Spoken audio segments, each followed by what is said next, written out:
Hey everybody, it's Glenn, back in this video with a new episode of Confessions of an Ebayaholic featuring X-Men Evolution Magneto. This Magneto figure popped up in my Magneto action figure evolution, but without the accessory, so be prepared to amaze at his magnetic sphere. Triple extreme action, transforms, traps, shoots, he scores and the crowd goes wild.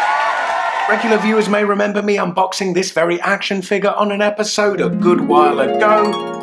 I promised a review and ever the man of my word, here I am with just that. Looking at the card back and other figures joining Magneto in this series were Nightcrawler 2, as in the second version of the character in the line, Juggernaut and battle-ravaged Wolverine, which I also have tucked away somewhere. This series is from 2000, the year the first X-Men movie was released, and I'd hedge a bet the X-Men Evolution cartoon was greenlit to capitalise on the spotlight a major motion picture can grab. Back then, I turned my nose up at X-Men Evolution as I read the X-Men comic books with the kind of vigour Magneto had for mutant supremacy. I lived every character nuance and hung on their every word. And that at time put me at odds with even the Fox 90s X-Men cartoon, and that adhered to a whole lot more comic continuity than X-Men Evolution did, which really was more of a reimagining of the X-Men, which at the time I just wasn't ready to embrace. I've chilled with age, so could probably go back and stomach it better, but at the very least I always admired the animation style of the show. It seems so much more stylish and considered compared to the 90s cartoon, and that's reflected in the action figure. The big swish of the cape and the angularity of the sculpt really captures both the dynamic of the cartoon's visual style and the self-righteous pomposity of the character. Unlike some characters from X-Men Evolution, this Magneto stays pretty faithful to the vision of the comics, albeit viewed somewhat through manga-tinted glasses. Other Magneto figures have fallen at the hurdle of the helmet ending up looking like a big bucket on his head, but here it resists that with the way it flares out at the bottom, and it is removable, revealing old Mags sporting a nonplussed expression underneath. Now let's turn our attention towards his magnetic sphere, and it has 5-step instructions on the card back. When action features get more complicated than simply pushing a button, I worry that playing with a toy might start to feel like assembling IKEA furniture. But nonetheless, following the instructions, we lock this telescopic missile into the launcher. Seems simple enough. Raise tentacles into sphere by pressing lever. Okay. Close sphere. Well, hang on, you told me to raise the tentacles, so now the sphere won't close. Let's give it some finagling.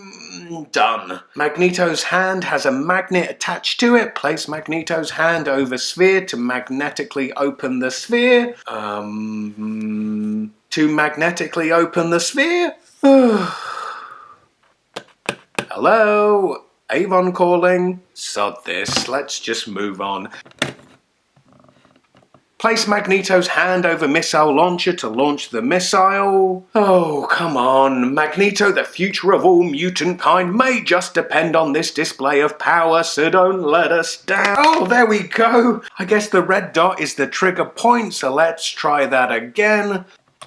Oh, that's a bit more satisfying, isn't it? Now looking at articulation, his head rotates side to side, his arms rotate at the shoulder and also move up somewhat and back down. Single jointed elbows, then rotation at the wrist, waist rotation, and at the hips the legs move forward and back, and single jointed knees and hinges at the ankle. So this figure is by our good friends Toy Biz, who 2 years later introduced Marvel Legends and the superposability we love with that line. But here you can see the seed for that being planted. Anyway, click the video on the right for the previous episode, and I hope to see you in my next video. Bye.